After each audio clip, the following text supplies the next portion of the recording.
Bienvenidos a Electrotecnia. Y la última sesión, como les decía, se llevó a cabo el análisis de la representación cartesiana y el análisis de la representación vectorial. En este caso tenemos a la izquierda la representación cartesiana en base al tiempo o al ángulo y a la derecha la representación vectorial que nos habla de un fasor y un ángulo. Pasamos a hablar de lo que es desfase entre magnitudes alternas. Y para hablar del desfase de una magnitud alterna, primero tenemos el caso que nos dice A. Se dice que dos magnitudes alternas están en fase cuando tienen el mismo instante o tienen en el mismo instante sus valores máximos y mínimos. Para analizar eso vamos a acercarnos a la imagen y lo que vemos en esta imagen es que el máximo de la onda I1 se da en el mismo tiempo que el máximo de la onda I2. Asimismo, su mínimo, el mínimo de la onda I2, se da al mismo tiempo que el mínimo de la onda I1. No tiene nada que ver el tema de que la amplitud sea mayor o menor. La fase hace referencia es al ángulo en el cual se encuentra la señal. En este caso, como coincide los dos máximos, si lo llevamos a una representación vectorial, nos damos cuenta que el ángulo de los fasores es el mismo. En este caso, cambia es la magnitud del fasor, pero el ángulo es el mismo. El ángulo es exactamente el mismo. Esto quiere decir que las magnitudes están en fase. El segundo caso me habla cuando las magnitudes no están en fase, sino en desfase. En este caso me dice que su valor máximo, como vemos aquí en la imagen, ya no se da al mismo tiempo. Ya no se da al mismo tiempo. Ya no se da el máximo de I1 al mismo tiempo que I2. Ya hay un desfase entre las señales. Si lo vemos a nivel vectorial, nos damos cuenta que un fasor se encuentra a un ángulo específico del otro fasor. No se encuentra uno sobre el otro. Ese sería el ángulo de desfase entre las señales. El ángulo entre una señal y otra. Entonces ahí tenemos la diferencia entre magnitudes en fase y magnitudes en desfase. Se analiza en función de cuándo se da su valor máximo en la onda. Si se da al mismo tiempo, magnitudes en fase. Si no se da al mismo tiempo, magnitudes en desfase. Con estos parámetros vamos a comenzar a trabajar en este momento problemas de aplicación sobre el desfase de las señales. Para eso planteo dos ejercicios. Vámonos a la pizarra y planteamos el primero de ellos. Veamos, nos dice, dos corrientes alternas senoidales están desfasadas 20 grados. Sabiendo que la frecuencia es de 50 hercios, entonces voy a poner aquí la frecuencia 50 hercios, lo primero del problema. Luego me dice, sabiendo que hay dos corrientes alternas senoidales, están desfasadas, vamos a poner aquí el desfase, es igual a 20 grados. Calcular, primero, cuál es el periodo de este sistema, que lo sacamos en función a la frecuencia, y este desfase, ¿cuánto será en tiempo? Repito, este desfase, ¿cuánto será en tiempo? Por eso nos pregunta, ¿cuál es el tiempo de desfase? En este caso, hace referencia a que debemos transformar este ángulo de desfase en tiempo de desfase, en segundos o milisegundos, dependiendo de las unidades, ¿no? Entonces, graficamos primero el ejercicio para tratar de comprenderlo. Nos dice que hay dos señales senoidales de corriente, las cuales tienen un desfase de 20 grados. Quiere decir que entre los puntos máximos hay 20 grados de desfase. Eso nos dice el ejercicio. Entonces, la frecuencia del sistema son 50 hercios.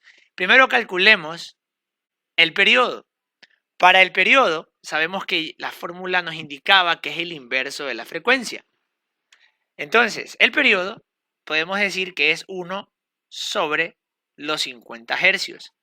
¿A cuánto equivaldría ese periodo? Recordando que si estamos usando frecuencia en hercios, el periodo nos va a dar en segundos. ¿A cuánto equivaldría ese periodo, en este caso, en segundos? Perfecto, me dan la respuesta por el chat. 0,02 segundos. Y aquí tenemos que analizar la respuesta. ¿Qué significa ese 0,02 segundos? Pues bien, una sola repetición de inicio a fin de estas señales se da en el lapso o en el tiempo de 0,02 segundos. Eso me dice el periodo. De inicio a fin, estas señales se demoran 0,02 segundos. Luego me pregunta, ¿cuál será ahora el tiempo de desfase sabiendo que el ángulo es 20 grados? Para el tiempo de desfase hay que tener en consideración algo, que lo repetí varias veces en la diapositiva anterior. Esto sería representación cartesiana, pero ¿en función de qué? ¿De tiempo o de ángulo? Esta gráfica que está aquí abajo en rojo. ¿Usted qué cree que sería esa gráfica? ¿Representación cartesiana de tiempo o de ángulo? Entonces tengo representación cartesiana en función al tiempo. Pero había otra representación. ¿Se acuerda que había la representación cartesiana en función al ángulo? Y aquí había un detalle importante que nunca cambiaba, y yo se lo dije. ¿Cuál era ese detalle importante que nunca cambia en la representación cartesiana en base al ángulo? Lo que no cambia es que sigue siendo lo mismo el inicio con el final. ¿Cuánto es el inicio con el final en la representación cartesiana por ángulo? ¿Cuánto es aquí el ángulo entre inicio y fin de una señal? De inicio a fin, esta señal tiene 360 grados. Y mire la relación que voy a hacer. Esta señal tiene 360 grados de inicio a fin. ¿Y eso a cuánto equivale en tiempo? Al periodo. 0,02 segundos. ¿Y qué me pide el ejercicio? 20 grados de desfase, ¿cuánto tiempo es? Entonces simplemente le digo, bueno, si el total 360 son 0,02 segundos, 20 grados, ¿cuántos segundos serán? ¿Y qué podemos aplicar ya aquí con esta relación? Lo que vamos a hacer aquí es una regla de 3 en función de los datos. Si sé que el periodo completo es 360 y esto equivale a 0,02 segundos, que es el periodo, 20 grados de desfase del ejercicio, ¿cuánto será en tiempo? Para eso la regla de 3 me dice, obviamente, el tiempo t es igual a la multiplicación cruzada, 20 por 0,02, dividido para 360. ¿A cuánto será ese tiempo de desfase? Me dice que el tiempo de desfase es igual a 0,0011 segundos, teniendo en consideración que el tiempo está en segundos, ¿no? Entonces, ahí tenemos la relación que hay entre el tiempo de desfase y el ángulo de desfase. Este ejercicio número 2 va a quedar para que usted lo pueda trabajar en casa. Pasamos a la siguiente diapositiva. Y ahora vamos a hablar ya de circuitos con corriente alterna. En este caso ya hablamos de las magnitudes, de las señales, de las propiedades, del desfase de las señales. Y ahora empezamos ya con cargas, circuitos de corriente alterna. En este caso empezamos con cargas resistivas. En este caso un circuito solo tiene resistencia óhmica cuando no tiene autoinducción ni capacidad.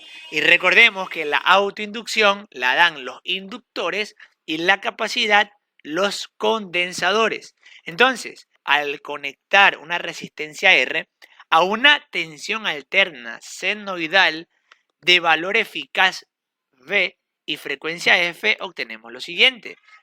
Primero, por la resistencia va a circular una corriente alterna de frecuencia F, o sea, la frecuencia de la corriente no va a cambiar, va a ser la misma que la de la tensión, y su valor eficaz será voltaje sobre resistencia. Lo que estamos viendo en este momento es la ley de Ohm. Lo único, considerar de que aquí estamos usando valores eficaces, no valores máximos ni valores medios. Ojo con ese detalle. Luego nos dice que la intensidad de la corriente va a estar en fase con la tensión o el voltaje. Repito, cuando es un circuito netamente óhmico, o sea, solo hay resistencia, el voltaje y la corriente siempre estarán en fases. Y por último nos dice que la potencia consumida, ojo aquí, por efecto Joule en la resistencia, se llama potencia activa P. En otras palabras, potencia activa es igual a la resistencia multiplicado por el cuadrado de la corriente. También puedo hallarla con el voltaje y la corriente. Y además ya vimos que se puede también hallar con el voltaje y la resistencia. En ese caso, la fórmula era voltaje al cuadrado sobre resistencia. Aquí planteamos un circuito, una simulación, donde tenemos una fuente de voltaje alterna y una resistencia de 100 ohmios. En esta gráfica lo que nos muestra es el valor máximo o valor pico de la fuente. ¿Y cómo me doy cuenta? Con el osciloscopio que está a la derecha, con la señal que está aquí a la derecha. El valor máximo son 100 voltios, no son valores eficaces. Y ya con los circuitos óhmicos comenzamos a plantear ejercicios. En este caso tenemos 4. Vámonos a la pizarra y planteamos uno de ellos. Veamos. Empecemos con el número 1. Me dice, una resistencia eléctrica de 100 ohmios, tengo una resistencia de 100 ohmios, perdón, de 1000 ohmios, se conecta a una tensión alterna de 220 voltios. De valor eficaz, por eso coloco solo la V. Y frecuencia 60 hercios. Me pregunta calcular la intensidad de corriente que circula por la resistencia. En este caso, como ya tengo valores eficaces, puedo de manera directa decir que por ley de Ohm, corriente es igual al voltaje sobre la resistencia.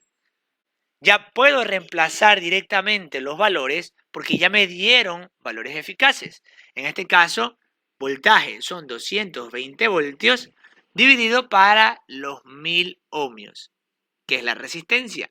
¿A cuánto equivale esta corriente de valor eficaz para este primer ejercicio?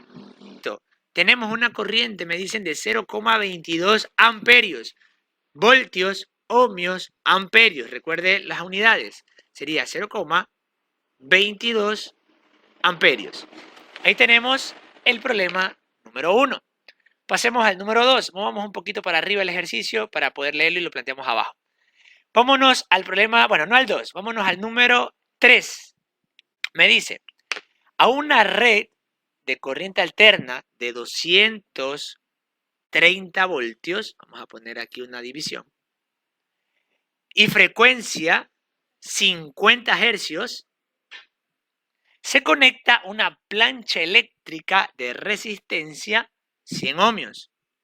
Me pregunta, ¿cuál será la intensidad de corriente de esta plancha y cuál será la potencia que consume? Entonces, ahí tenemos el problema número 3 planteado. Vamos a proceder a resolverlo. En este caso, primero, ¿qué puedo hallar? Si ya tengo voltaje y resistencia, puedo hallar corriente por ley de Ohm. Entonces, de forma directa, corriente es igual a voltaje sobre resistencia. El voltaje me lo da el ejercicio, que son los 230 voltios, dividido para la resistencia de esta plancha eléctrica, que son 100 ohmios. ¿A cuánto equivale, primero, la corriente de esta plancha eléctrica en este problema? Me dicen 2,3 amperios. Perfecto, ya tenemos la corriente. Y ahora la potencia, ¿cómo la podría hallar? Para este caso voy a usar las 3 formas de hallar potencia. Primero, potencia en la resistencia o en la carga es igual a la corriente de la carga por el voltaje de la carga. En este caso, ¿cuánto es la corriente de esta plancha? Son 2,3 amperios. ¿Y cuánto es el voltaje al que se conecta esta plancha? 230 voltios. Ahí vamos a hallar la potencia por un método. Luego también me decía que la potencia en la resistencia es igual al cuadrado de la corriente por la resistencia. En este caso, la corriente es 2,3 la elevamos al cuadrado y la multiplico por la resistencia, que son los 100 ohmios. Vamos ahí, forma 2. Y la forma 3 de la potencia en la resistencia me decía que aquí puedo usar el voltaje de la resistencia al cuadrado dividido para la resistencia. Y ahí, reemplazando valores, me queda 230 al cuadrado sobre los 100 ohmios. Ahí tenemos las tres formas por la cual vamos a hallar la potencia. Nos dan 529 vatios por este lado, usando voltaje al cuadrado sobre resistencia. Que efectivamente, podemos confirmar que efectivamente nos da 529 vatios en cada uno de los procesos. Entonces, es válido cualquiera de estas tres formas para hallar la potencia en una resistencia. Voltaje por corriente, corriente al cuadrado por resistencia o voltaje al cuadrado sobre resistencia. Ahí tenemos el problema número 3 de la presentación. Usted ya sabe, los otros dos problemas quedan para que usted los resuelva. Y analice que aquí abajo le dejo una nota que dice: cuando no se especifican expresamente los valores de las magnitudes alternas, se entiende que son eficaces. Ojo con ese detalle. Quiere decir que este voltaje va a ser valor eficaz. Este voltaje es eficaz. No lo dice, pero ya se sobreentiende. Ahora vamos a hablar un poco sobre lo que son los circuitos con reactancia inductiva. Y ojo, que hablo de reactancia inductiva porque también hay reactancia capacitiva. La una, obviamente, con respecto al inductor y la otra con respecto a los condensadores. En este caso hablamos con respecto al inductor. Reactancia inductiva en los circuitos de corriente alterna. Un circuito tiene solo reactancia inductiva cuando está desprovisto o no tiene resistencia y no tiene reactancia capacitiva, o sea, no hay condensadores. ¿Sí? En este caso, al conectar una reactancia inductiva del coeficiente L, o sea, la inductancia, a una tensión alterna senoidal de valor eficaz V y frecuencia F, decimos lo siguiente. Primero, por la reactancia inductiva circula una corriente alterna senoidal de frecuencia F e intensidad eficaz que viene dada por la siguiente fórmula. Corriente es igual al voltaje dividido para 2 por pi por la frecuencia por la inductancia. Recuerde que la inductancia, ¿en qué se medía? La L es la inductancia que la medimos en henrios. Entonces aquí tenemos la fórmula para hallar la corriente. Y esta fórmula la podemos reescribir como voltaje sobre reactancia inductiva. Obviamente diciendo que la reactancia inductiva es igual a 2 por pi por frecuencia por inductancia. Esa es la relación de los denominadores, ¿no? Aquí lo decimos, la reactancia inductiva viene dada por 2 por pi por frecuencia por la inductancia. ¿Qué más me dice? La corriente, ojo aquí, está desfasada en retraso 90 grados. Esto quiere decir un cuarto del periodo con respecto a la tensión. Y la potencia consumida por la reactancia es la potencia reactiva y se mide en voltiamperios reactivos y viene dada por, obviamente, la letra Q. Recuerde, potencia activa era P y la potencia reactiva es la letra Q. Y decimos que es igual a la reactancia inductiva por el cuadrado de la corriente. O en otras palabras, el voltaje de la reactancia por la corriente de la reactancia. Parecido a lo que hicimos en el problema anterior.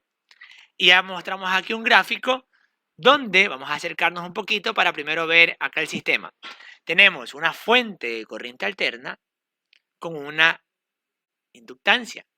Y si vemos ahora sí la gráfica de voltaje y corriente, donde voltaje es color verde y corriente es color azul, los máximos ya no están en el mismo tiempo.